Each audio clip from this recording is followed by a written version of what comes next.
प्रभु यीशु मसीह के मधुर मीठे नाम में आप सबको नमस्कार। मैं परमेश्वर पिता को धन्यवाद देता हूं कि आपके बीच में फिर से परमेश्वर को जीवित कलाम को आपको बीच में मैं लेकर आया हूं। सो आप लोगों से निम्र निवेदन है कि इस वचन को साथ में सुने और परमेश्वर को वचन को और ध्यान दें और अपने जीवन में फॉलो करने के लिए हम लोग कोशिश करेंगे। सो मेरे प्रियो, आज के दिन में आप लोग को बीच में मैं एक संदेश को लेकर आया हूं। वो संदेश का टॉपिक है एकमात्र छुटकारा देने वाला परमेश्वर, जो कि हमारे जीवन से जो हम पाप में हैं, समस्या में हैं, कई तरह के बंधन में हैं और कई तरह के हम लोग समस्याओं में जूझ रहे हैं। वो सारे समस्याओं से समाधान करने के लिए, छुटकारा देने के लिए हमारा जीवते परमेश्वर हमारे बीच में है। हालेलुया।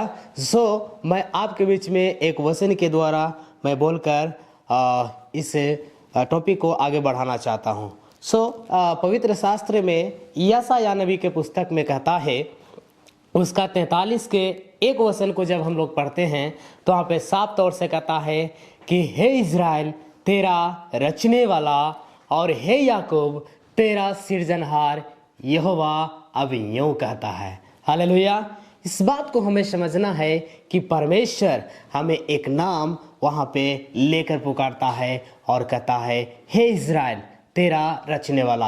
ये सच बात है कि परमेश्वर ने ये दुनिया को, इस संसार को, ये जितने भी हम लोग वस्तु देखने के लिए मिलता है, हमें मनुष्य देखने के लिए मिलता है, उसका सृजनहार हमारा जीवते परमेश्वर है। और वही परमेश्वर आज भी हम लोगों से बात करता है। वही परमेश्वर जी आज हम लोगों को आगे को बढ़ाना चाहता है, क्योंकि परमेश्वर हमें बनाया, उसका हमारे पीछे एक उद्देश्य है और हम परमेश्वर से दूर रहकर वो कुछ भी नहीं कर सकते हैं। इन सारे बातों के लिए हमारे बीच में ये जो परमेश्वर का संदेश है उसको हम फिर से पढ़ना चाहते हैं। कहता है कि हे इज़राइल तेरा रचने वाला और हे याकूब तेरा सृजनहार यहोवा अब यूं कहता है, मत डर क्योंकि मैंने तुम्हें छुड़ा लिया है। हालेलुया। ये परमेश्वर के सामने हमें किसी भी बात के लिए हमें डरने का जरूरत नहीं है। ये परमेश्वर हमें छुटकारा देने वाला परमेश्वर है। ये परमेश्वर हमें आगे को बढ़ाने वाला परमेश्वर है, क्योंकि यहाँ पे डरने की बात नहीं है। हम किसी भी बातों में डर जाते हैं। हमारे पास छोटा सा बीमारी आता है, हमारे पास छोटा सा समस्या आता है, वो सारे बातों को लेकर हम अपने आप में बहुत ज़्यादा डर जाते हैं। लेकिन मेरे प्रियो, मेरा परमेश्वर आज हमसे प्यार करने के नाते वो बोलता है कि तू मत डर। ये बात परमेश्वर हमारे जीवन में इसलिए दिया है कि हम घबरा जाते हैं, लेकिन हमें घबराने का, डरने का कोई ज़रूरत नहीं है, क्योंकि परमेश्वर हम लोगों से प्यार किया है। और यहाँ पे साफ तौर से कहता है कि मत डर क्योंकि मैंने तुम्हें नाम लेकर बुलाया है। वो परमेश्वर हमें भी नाम लेकर बुलाया है। वो परमेश्वर हमें भूला है नहीं, वो परमेश्वर हमें छोड़ा है नहीं, वो आज भी हमारे साथ है और हर समय परमेश्वर साथ रहता है। इसलिए हम सारे बातों को छोड़कर, सारे विपत्तियों को छोड़कर, बिना डरे हुए हम परमेश्वर के पास जाएंगे। हम परमेश्वर के पास जाएंगे क्योंकि सारे छुटकारा और सारे आशीष हमारे जीवते परमेश्वर के पास मिलता है। हालेलुया। तो उस वचन को और भी हम आगे पढ़ते हैं तो वहाँ पे दूसरे पद में पढ़ते हैं तो लिखता है कि जब तू जल में होकर जाए मैं तेरे संग संग रहूँगा, और तू नदियों में होकर चले तब तुझे वे डुबे न सकेंगे। जब तू आग में चले तब तुझे आँच न लगेगी और उसकी लौ तुझे जला न सकेगी। हालेलुया। इसके विषय में बताना चाहता हूँ कि परमेश्वर हमसे प्रॉमिस किया, परमेश्वर हम लोग को बीच में एक बात को दिया है कि जब तू जल में होकर चले तो तुम्हें डुबो न सकेगी। ये सच बात है कि ऐसा परमेश्वर हम लोगों से बोला है।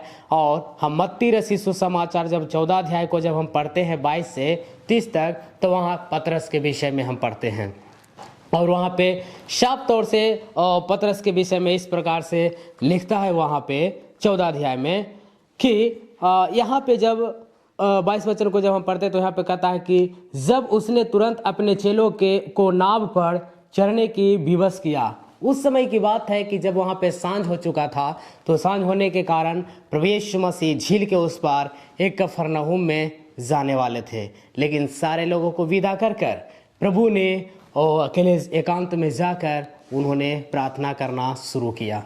तो प्रार्थना करते करते जब तक इनको चेला लोग निकल चुके थे, जब बीच झील में 2-3-4 मील की दूरी पर जब गया तो वहाँ पे उस झील के पास बहुत बड़ा आंधी आ गया, और आंधी के कारण झील में नाव बहुत ज़्यादा डगमगा रहे थे। परमेश्वर वहाँ पर छोड़ा नहीं, परमेश्वर को छोड़कर लोग जा रहा था, लेकिन परमेश्वर वहाँ पे प्रार्थना करते करते उनको मन में विचार आया, उनको मन में संदेश आया कि मेरे चेला, मेरे लोग जिसको मैंने बनाया है, जिसको मैंने तैयार किया है, वो झील में डगमगा रहे हैं। तो इस सारे बातों को सुनकर और देखकर प्रभु यीशु मसीह उस चेला को बचाने के लिए उसी झील में पानी पर चलते हुए वो नाव के पास आ रहे थे। लेकिन नाव पर बैठे हुए प्रभु यीशु मसीह का जो चेला था, जैसे कि पतरस है, और भी वहाँ पे कई लोग थे। लेकिन यीशु मसीह को जब वो चौथे पहर में, जब भोर के समय में प्रभु यीशु मसीह जब नाव के पास आ रहे थे, तो कुछ लोग देखकर डर गए, घबरा गए। लेकिन उससे पहले परमेश्वर बोला था कि मत डर, लेकिन फिर भी यहाँ पे उसे पानी पर चलते हुए देखकर वहाँ पे डर गए। डरने के कारण कुछ लोगों ने बोला ये शुद्ध आत्मा है, भूत है। लेकिन परमेश्वर ने बोला कि डरो मत, चिंता मत करो, मैं हूँ, डरो मत, मैं हूँ, डरो मत। इस शब्द का प्रयोग प्रभु यीशु मसीह ने किया। लेकिन वहाँ पर चेला को, वो पतरस को विश्वास नहीं हुआ, वो पतरस को अभी भी संदेह है। इसलिए प्रभु यीशु मसीह से बोला, हे प्रभु, यदि तू है तो मुझे भी पानी पर चलने के लिए आज्ञा दे। परमेश्वर ने बोला सही है, आ सकता है। तो उस जगह पर जैसे प्रभु यीशु मसीह पानी पर चलते आ रहे थे, उसी प्रकार पतरस ने भी उस पानी पर चलना शुरू किया। हालेलुया। मेरे प्रियो, मैं बताना चाहता हूँ कि सच बात है कि परमेश्वर ने उस जगह पर बोला कि यदि तू पानी पर भी चले तो तुम्हें पानी डुबो न सकेगी, क्योंकि परमेश्वर ने उस जगह पर पतरस को द्वारा हमारे बीच में एक उदाहरण के रूप में दिखाया है। हालेलुया। इसलिए परमेश्वर आप सबको आशीष देने पाए कि आप लोगों ने ध्यानपूर्वक सुन रहे हो। और भी यहाँ पे जब उस दूसरे वचन में पढ़ते हैं तो वहाँ पे कहता है कि यदि तू आग में भी चले तो तुम्हें लौ न लगेगी। ये बात सही है कि परमेश्वर, सच बात है, सच बात है कि परमेश्वर हमारे बीच में इस संदेश को दिया है। इसके विषय में हम दानियल को पुस्तक और उसके 3 अध्याय उसका 19 पद से जब हम लोग पढ़ते हैं तो वहाँ पे साफ तौर से, सही रीति से हम लोग वहाँ पे देखते हैं कि एक नबूकदनेस्वर राजा रहते हैं ना। वो नबूकदनेस्वर राजा ने उस राज्य में एक अपील को करता है, और अपील करने के द्वारा एक सोने के बहुत बड़ा मूर्ति को बनाता है, और उस देश में ये अपील करता है कि सारे लोग आकर इसे दंडवत करें। लेकिन वहाँ पे सबसे बड़ी बात है कि ये परमेश्वर का लोग, ये प्रभु यीशु मसीह पर विश्वास करने वाला, ये प्रभु यीशु मसीह के ऊपर पूरा पूरा भरोसा रखने वाला, वो बोलता है कि मैं उस जगह पर नहीं जाऊंगा, क्योंकि मुझे बनाने वाला, मुझे जन्म देने वाला एक जीवते परमेश्वर है, जो हमें हर समस्याओं से, हर प्रकार के चिंताओं से हमें छुटकारा देने वाला परमेश्वर है। मेरे प्रियो, उस जगह पर उस राजा को, बात को, आज्ञा को उल्लंघन करता है, क्योंकि उस पर उसका भरोसा नहीं है, उसका भरोसा है अपने जीवते परमेश्वर के ऊपर। और ये भरोसा होने के कारण उस राजा को भी, राज्य में रहने वाला राजा को भी आज्ञा को नहीं मानता है। तो ये सारे बातों को सुनकर राजा के मन में एक बहुत बड़ा गुस्सा आता है, एक बहुत बड़ा एक चैलेंज को दिखाई देता है कि मेरे राज्य में रहकर मेरे बातों को इन्होंने नहीं माना। लेकिन मेरे प्रियो, उस जगह पर इसलिए नहीं मानता है कि परमेश्वर उसके जीवन में बहुत सारे कार्यों को किया था। परमेश्वर उनके जीवन में बहुत सारे अचंभा काम को किया था। इसलिए उस व्यक्ति को नाम सद्रक मेशक अबेदनगो है, और उस परमेश्वर पर पूरा पूरा भरोसा भी रखता था। इसलिए वो राजा को जब गुस्सा आया तो बोला कि इसको आग के भट्टी में यहाँ पे डाल दिया जाए। लेकिन फिर भी उन्होंने डरा नहीं, उसका भरोसा अभी भी परमेश्वर पर है। बहुत सारा उसको डराया, बहुत सारे बातों से बोलकर धमकाया, बहुत सारे बातों को उसको सुनाया ताकि डर कर भी इस जगह पर आ सके, लेकिन नहीं, इसका पूरा भरोसा परमेश्वर पर था। ये पूरे दिन परमेश्वर के साथ दिन भर में 3-4 बार उसको दुहाई देता था, उसको नाम को महिमा करता था। इसलिए उसका भरोसा था कि हर संकट से, हर समस्याओं से, हर आने वाला संकट से परमेश्वर हमको बचा लेगा। और वहाँ पर भी सद्रक मेशक अबेदनगो का वहाँ पर एक बहुत बड़ा एक चलन था।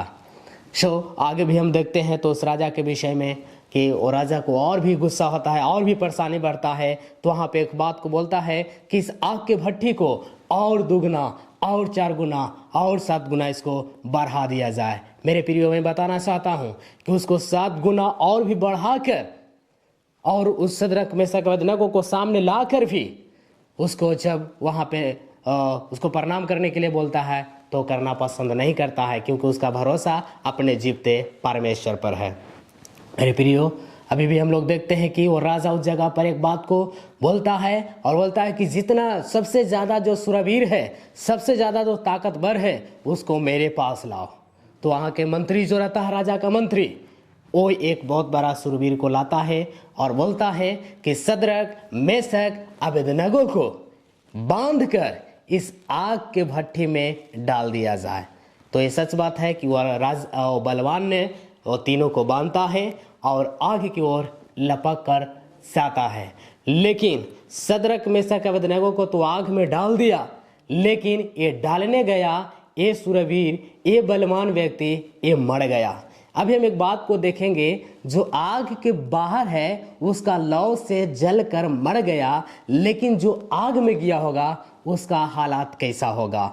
मेरे प्रियो, वो जब वो आगे हम लोग पढ़ते हैं तो वहाँ पे साफ साफ लिखा हुआ है कि वो आग में जाकर उसका सारा बंधन टूट चुका है, उसका सारा चेहरा का रंग बदल चुका है, और उसी आग के भट्ठी में सद्रक मेशक अबेदनगो और प्लस में हमारे जीवते परमेश्वर प्रभु यीशु मसीह भी उस आग के भट्ठे में 4 व्यक्ति मिलकर वहाँ पे घूम रहे हैं।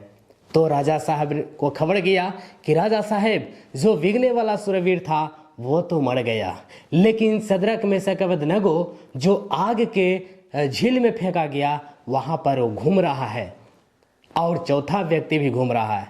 लेकिन कुछ लोगों ने सोचा, आसपास वालों ने विचार किया, और वहाँ पे कुछ लोगों ने बोला, अरे जो सुरवीर होगा उसका कोई आत्मा घूम रहा होगा। कुछ लोगों ने बोला, इन लोगों का कोई आत्मा घूम रहा है। लेकिन मेरे प्रिय, वहाँ पे एक बात को समझना है कि वो कोई आत्मा नहीं था, वो हमारा जीवते परमेश्वर प्रभु यीशु मसीह था, जो कि अपने लोगों को, सद्रक मेशक अबेदनगो को वो बचाने के लिए उसके साथ साथ घूम रहा था।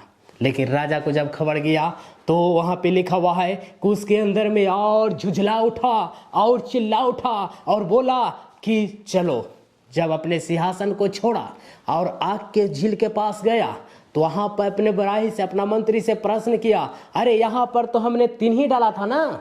उसका मंत्री बोला, हाँ राजा साहब, ये बात सच है कि हमने 3 ही डाला था। लेकिन राजा साहब ने बोला कि तो अभी 4 है, 4 घूम रहा है, ये कैसे हो गया? और इसका स्वरूप इसका जीवते परमेश्वर से मिलता जुलता है। हालेलुया। तो जगह पर एक बात को समझना है कि वो राजा का हृदय परिवर्तन होता है और राजा का सोच बदल जाता है कि ऐसे चमत्कार कैसे हो सकता है। तो वहाँ पे अपने बातों को सामने लेकर आता है और अपने आप में आता है कि सद्रक मेशक अबेदनगो का जो परमेश्वर है, ये सच में एक सच्चा परमेश्वर है। इसलिए वो राजा साहब भी वो सद्रक मेशक अबेदनगो को आग में से निकलने के लिए आमंत्रित किया, बोला हमारे पास आओ। और उसके पास गया और उसको गले से लगाया और वहाँ पर देखा कि इसको शरीर से एक भी आग का बदबू नहीं आ रहा है, एक भी आग का सुगंध नहीं आ रहा है। इसलिए उसको देखा और उसको चेहरा का रंग भी देखा तो बदलाव हो चुका था, क्योंकि परमेश्वर उनके साथ साथ था। सो मेरे प्रिय, उस जगह पर हम एक बात को देखते हैं कि जब देखा कि कोई भी हानि नहीं हुआ है, तब राजा का भरोसा हो गया कि सच में परमेश्वर इसको बचाने वाला है। कितना बार आग के भट्टी में से भी इसको बचा लिया। आग के बाहर वाले लोग को वो वहाँ पे मर गया है, लेकिन ये आग में घूम रहा था, इसको कोई भी किसी प्रकार का हानि नहीं हुआ है। इसलिए सच बात है कि इसका परमेश्वर हर समय, हर जगह, हर समस्याओं में बचाने वाला परमेश्वर है। इसलिए आज के दिन से उसी राज में फिर से ढोल पिटवाया कि जितने भी लोग हैं, ये सदरक, मेशक, अबेदनगो का परमेश्वर जो है, इसी को आज से हम लोग आराधना करेंगे, इसी के आज से हम लोग प्रशंसा करेंगे और इसी को परमेश्वर के हर समय हम इस देश में बड़ाई करेंगे। उस दिन से ये अलाउ किया और परमेश्वर और राजा को मन को बदल दिया और उसके जीवन में और भी आशीष दिया और साथ में उस राज्य के लोगों को जीवन में एक नई परिवर्तन, एक नई सुझाव को दिया। हालेलुया।